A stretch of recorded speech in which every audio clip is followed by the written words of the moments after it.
It's Israelite School, the UPK. Started out of 1 West, Harlem, New York, under Commanding General Yohana. This is the 49th annual Passover.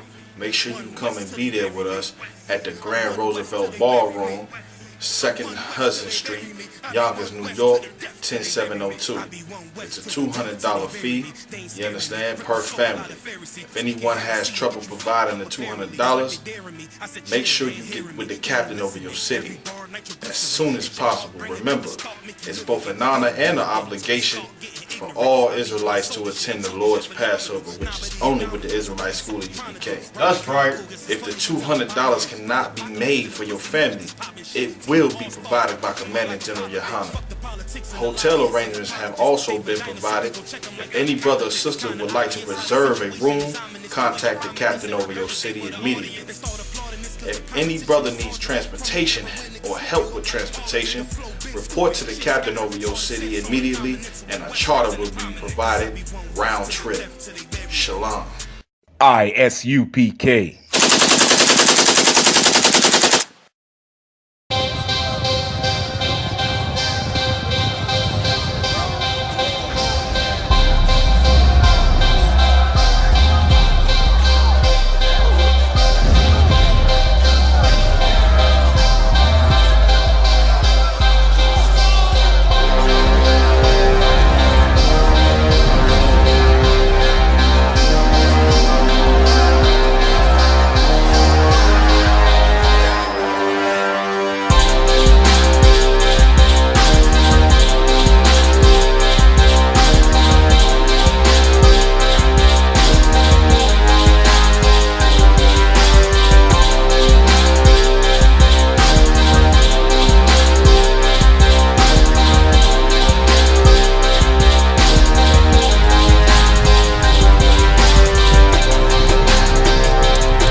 Shalom, Israel. This is ISUPK, started out of 1 West, 125th Street, Harlem, New York, under Commanding General Yohana. Since 1969, we've been bringing out the truth of the Bible, that the Bible is a black man's book. Today I want to bring out the topic of Martin Luther King, how he was a false prophet, and Martin Luther King did not teach out of the Bible. He actually taught another doctrine. Let me get Jeremiah 23rd chapter, 25th verse. Jeremiah chapter 23 verse 25. I have heard what the prophet said. He have heard what the prophet have said. Read. That prophesy lies in my name. Prophesying lies in his name. Saying things in a state of everybody should come together and join hands. This is not in the Bible. The Bible is a black man's book. It is written for black people, and it speaks all throughout the Bible of being a holy people. Black people, Hispanic, and Native Indian people being a holy people, separate from other nations. Read, Doc. I have dreamed. I have dreamed. Saying what? I have dreamed. I have dreamed. This false prophet is going to say, I have dreamed. Who does that sound like? Who did we hear have that big, I have a dream speech out in Washington? Read, Doc. How long shall this be in the heart of the prophets? How long should this be in the heart of the prophets? How long should you dwell in this dream that you concocted in your mind? Read. That prophesy lies. Read. Yea, they are prophets of the deceit of their own heart. They are prophets of the deceit of their own heart. Martin Luther King, in his famous I Had a Dream speech, he goes off into saying how he sees white girls holding hands with black little boys. That is the desire of Martin Luther King's heart. He is the one that got caught in the got recorded in the Watergate Hotel with white women. He had a lustful desire for white women, and that is what was in his heart when he was leading the people astray. And he started walking across the campus to see her. And then we found out that he was getting kind of serious. He said, well, what do you think about us getting married? And I said, well, I don't think it's a very good idea. You know, I said it would be wonderful if we were a different time and we were different people, but I don't think it would work.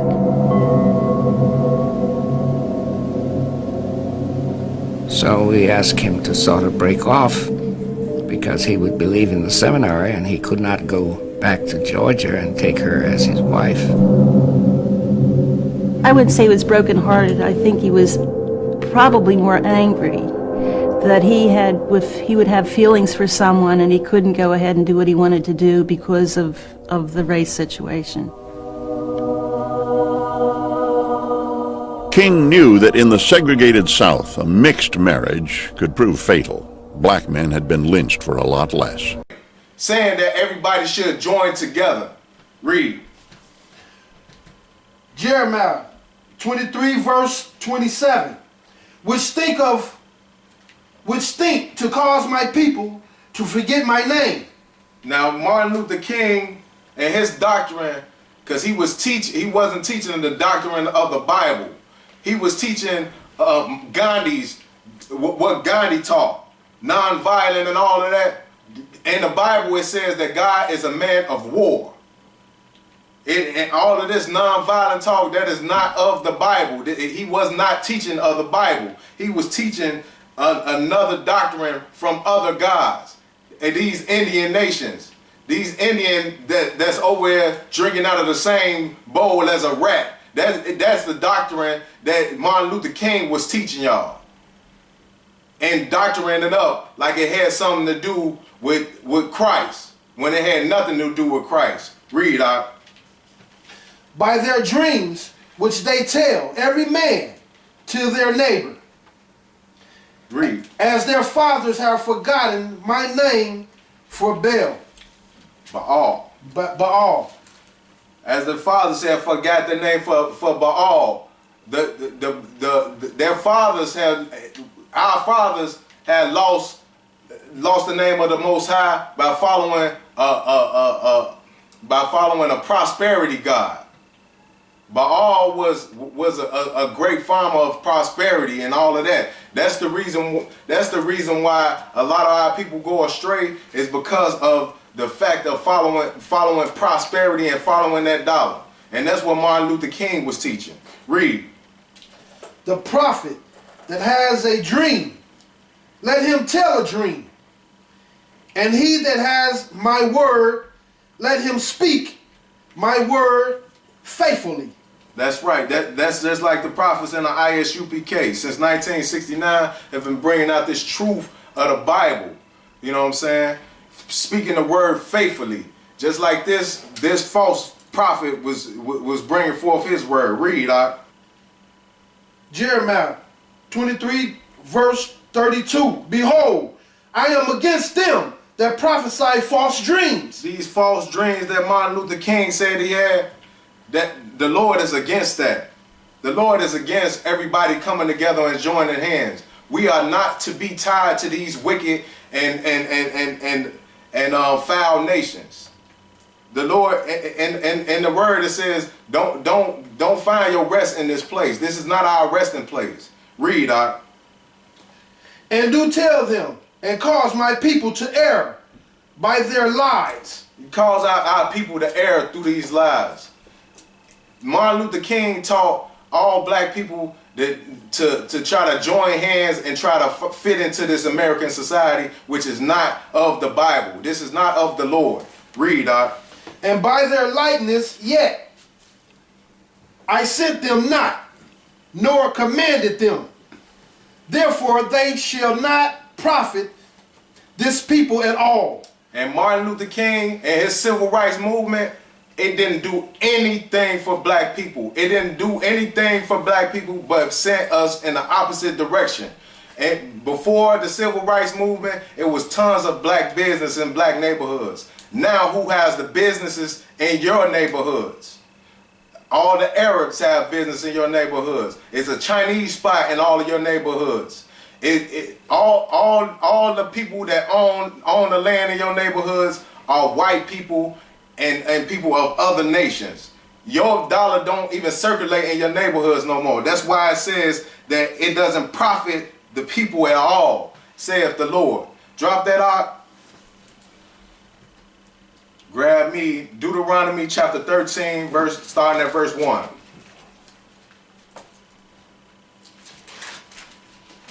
Martin Luther King had done nothing but set our people back in time.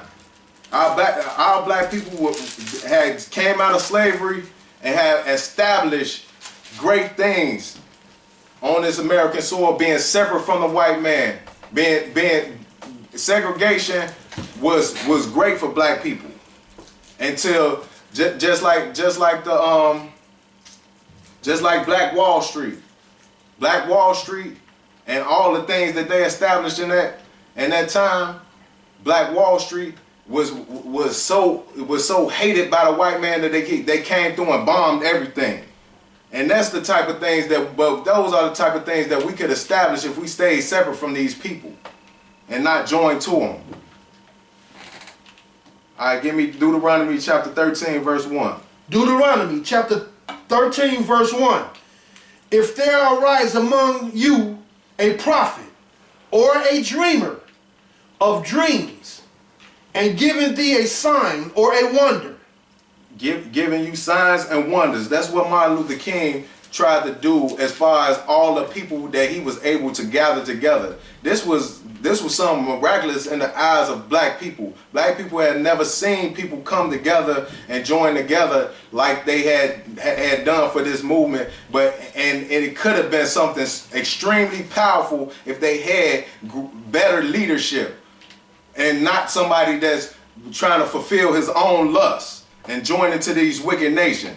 And he was paid by white men to change the whole civil rights movement into another whole different movement. That when the civil rights movement was established, they were supposed to march down to Washington and lay down at the airports. That's what the whole march was about. And then it got changed to something totally different because this brother was paid off. Read, Doc. Deuteronomy chapter 13, verse 2.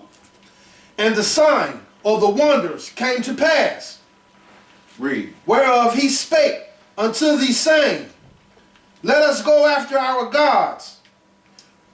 Now Martin Luther King, you can see Martin Luther King, and he had a speech where he talked about how he followed Mahatma Gandhi and what Gandhi taught, and how he was so intrigued by the things that Gandhi taught and the books that Gandhi wrote. It was like 4 different books he said that inspired the things that he was talking to and leading you to. Mahatma Gandhi, his God is not the God of the Bible.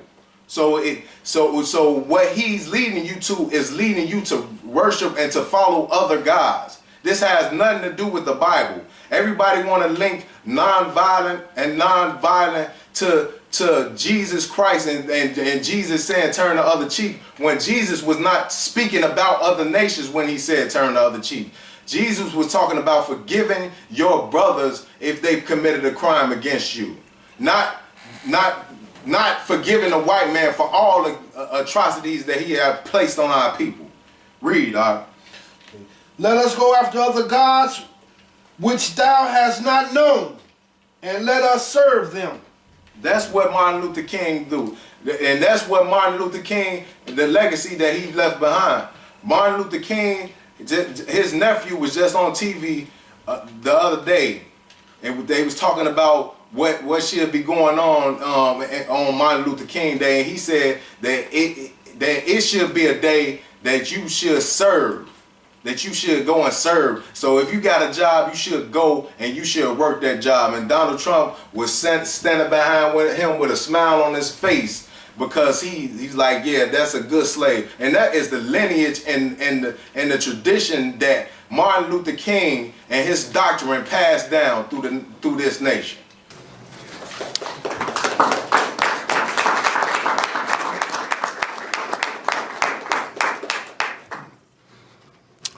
President Trump, Vice President Pence, and to all assembled here. If my uncle were here today, the first thing he would say is, what are we or what are you doing for others? And that's why it was so important that my aunt Coretta Scott King returned to the Congress now about 10 years ago and asked that the meaning of the holiday be changed.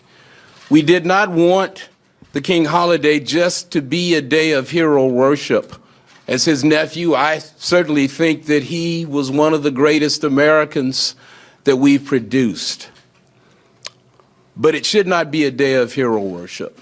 And that's why the Congress agreed with my aunt and also made it a day of service. So that we, on that day, as a matter of fact, at the King Center, we refer to it as a day on, not a day off. It's not a day to hang out in the park or pull out the barbecue grill. Amen. It's a day to do something to help someone else. And that can be as simple as delivering someone's trash or picking up the newspaper for that elderly person who can't get to the end of the driveway. Bottom line, you're doing something that benefits someone other than yourself.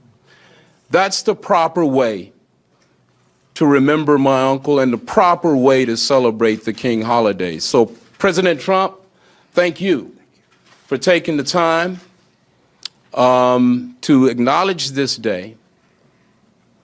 Thank you for remembering that we're all Americans, and on this day we should be united in love for all Americans. To be a good slave to this white society. Read. Deuteronomy chapter 13, verse 3. Thou shalt not hearken unto the words of that prophet. You should not listen to this man. You should not listen to this prophet. And no matter how eloquent his speech is, you should not listen to the nonsense he speaks, because it is not of the Bible. It's a scripture that says when a man of God is to speak, he should speak of the oracles of God, not of his own lustful desires. That is what this man talked about.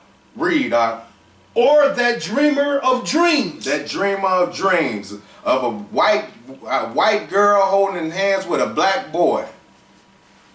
Read. For the Lord your God prevaileth you to know whether ye love the Lord your God with all your heart and with all of your soul. Read. Ye shall walk after the Lord your God and fear him. You shall walk after your God and fear him, not Gandhi's God and non-violent. That is not what you should walk after. Read. And keep his commandments. Keep the commandments that is written in this book. All these eloquent speeches that you hear from Martin Luther King, if you see he's not quoting scripture but a few times in these speeches. The things that he speaks is not of the oracles of God. Read. And obey his voice. Read. And ye shall serve him and cleave unto him. Read. Deuteronomy chapter 13, verse 5. And that prophet or that dreamer of dreams shall be put to death. What was that? And that prophet or that dreamer of dreams shall be put to death. That dreamer of dreams shall be put to death. What happened to Martin Luther King down there in Memphis? What happened to him on that balcony? Read. Because he has spoken to turn you away from the Lord your God. Because what he did, the atrocity that he committed, was so wicked, he turned God's people away from him and towards some other God that people don't even know. That people don't even know. You don't even know what it is, what you is worshiping when you worshiping Gandhi's God. Gandhi could believe in any kind of nonsense, but you are listening to it because it's in an eloquent speech by Martin Luther King. And he put a nice little bow on it and tried to infuse Christ into it. Read. Which brought you out of the land of Egypt. Read. And redeemed you out of the house of bondage. This is what your God has done for you. Read. to truce thee out of the way which the Lord thy God commanded thee to walk in. Which thrusts you out of the way. It thrusts you out of the way. Read out. So shall thou put the evil away from the midst of thee. So you should not follow Martin Luther King and what he's trying to teach, because Martin Luther King he had that lustful desire. That's the reason why he led you astray. You should not follow his doctrine. You should follow the law, statutes, and commandments, because that's what the Most High wants you to do. Let's drop that out. Give me Deuteronomy 7. Start at verse 1 for me. Because God did not set up a land for a holy people to be following and to join with all of these wicked nations. The white man is the devil that the Bible speaks of. Ain't nowhere in the Bible does it say to join with this wicked nation. Read. Deuteronomy chapter 7 verse 1. When the Lord thy God shall bring thee into the land whither thou goest to possess it. Read. And has cast out many nations. And has cast out many nations. Why would the Lord set up a land for you to go and possess and then cast out people if he just wants you to join with all these wicked nations? That is proof right there that the Most High do not want you to join in with all these other nations. Read.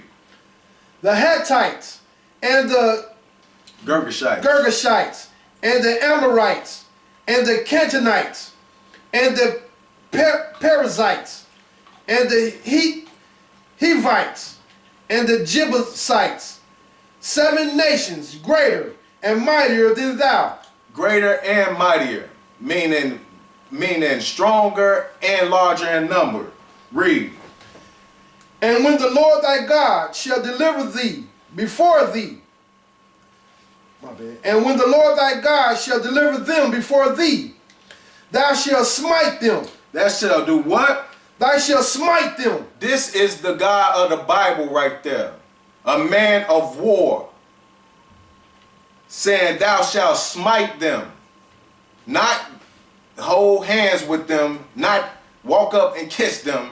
Smite them. Read. And utterly destroy them. And utterly destroy them. That is the God of the Bible, a man of war. That is not what Martin Luther King doctrine is about. All love and hugs and kisses. That is not the God of the Bible. Read. Thou shalt make no covenant with them. Thou shalt do what?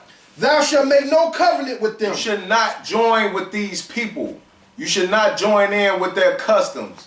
You should not be celebrating MLK Day. You should not be celebrating Christmas and New Year's with these people. You should not take upon the customs of these people like it speaks of in Jeremiah chapter 10. Read. Nor show mercy unto them. We shouldn't even show mercy to them. It's when we was to go and possess the land that God had promised for us, we wasn't supposed to show any mercy to them. So why now do you think that we should join them or be holding hands with them? Read. Neither shall thou make marriage with them. Neither shall you make marriage with them. Now, a lot of things that people don't know about Martin Luther King. For one, his name wasn't really Martin. His name was Michael. That's one thing that people don't even know about Martin Luther King. He was a liar and a plagiarist.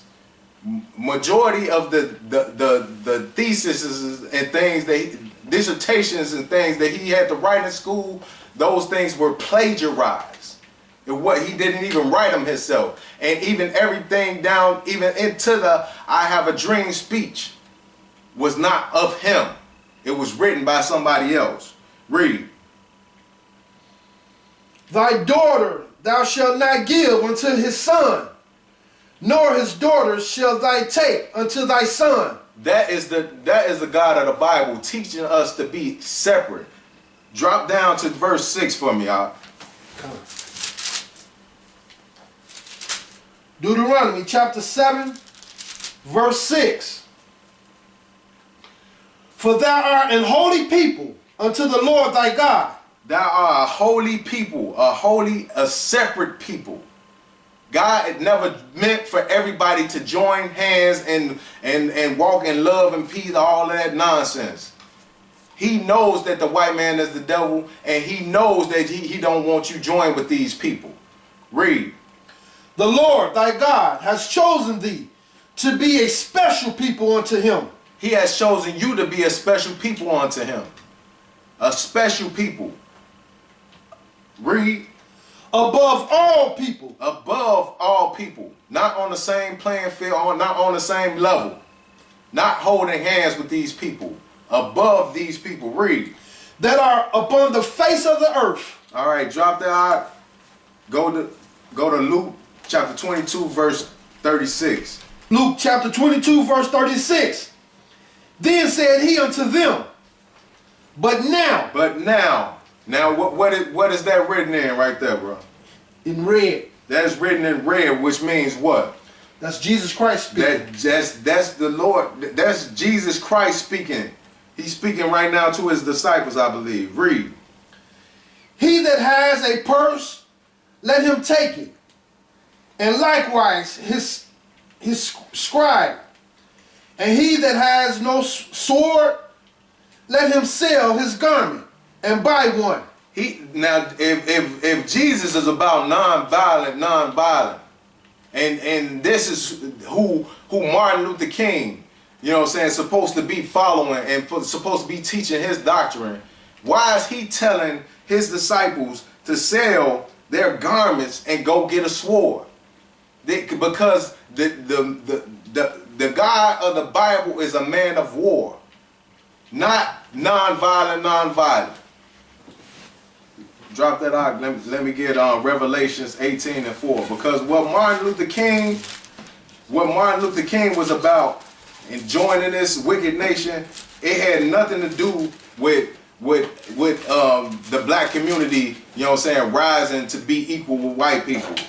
This man was lining his own pockets because he was paid. He was paid to take the civil rights movement, hijack it, and to change it into something different. You know what I'm saying? To fulfill his lustful desires. But the God of the Bible teaches us that we are a holy people and we should be separate from this wicked nation.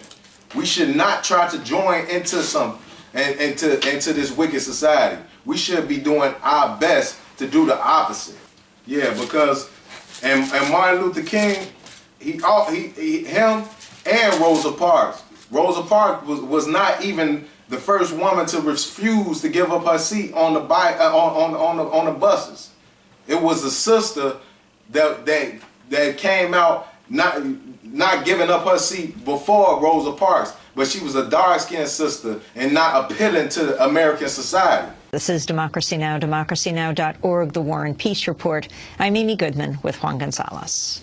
Well, earlier this year, the nation marked the 100th anniversary of the birth of Rosa Parks, who refused to give up her seat on a city bus in Alabama to a white man in December 1955.